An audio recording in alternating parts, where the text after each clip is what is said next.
The mining company Lonmin London's annual general meeting on Thursday attracted protesters. The protesters were demanding the company be held responsible for the incident dubbed the Marikana Massacre, when South African police shot 34 striking mine workers on August 2012. Let's watch this. A nearly 3-year-long commission of inquiry into 2015 found mining company Lonmin, police and unions were responsible for the Marikana massacre. The protesters added their voice to calls for civil society groups for compensation for the families of the dead miners, a public apology and a monument. We would like the shareholders to hear the narrative that is likely to die if it's not retold now and again. We would like to see the shareholders taking responsibility for ethical investment, so that their money is used for developmental reason rather than destruction of human life and environment. Peter Frankentel from Amnesty International UK says the human rights organization would like to see Lonmin provide better conditions for mining workers.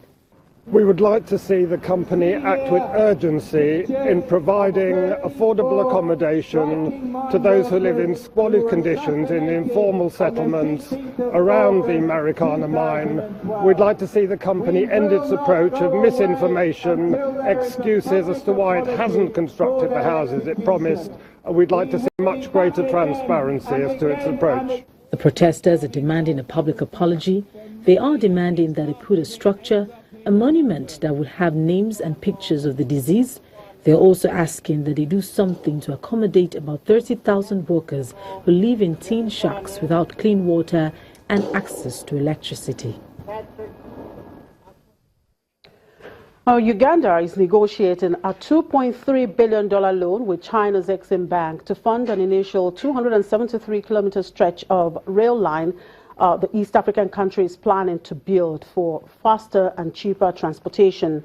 Landlocked Uganda eventually wants to construct a 1,700-kilometer standard gauge railway network to connect with similar lines being built in neighboring Kenya.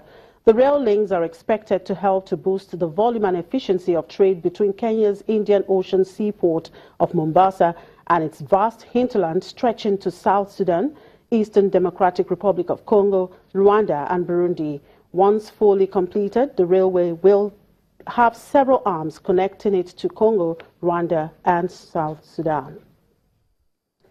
Tanzania will receive a $305 million loan from the World Bank to expand its main port in its main commercial city, Dar es Salaam, where congestions and inefficiencies are hampering ambitions to transform the East African nation into a regional transport hub.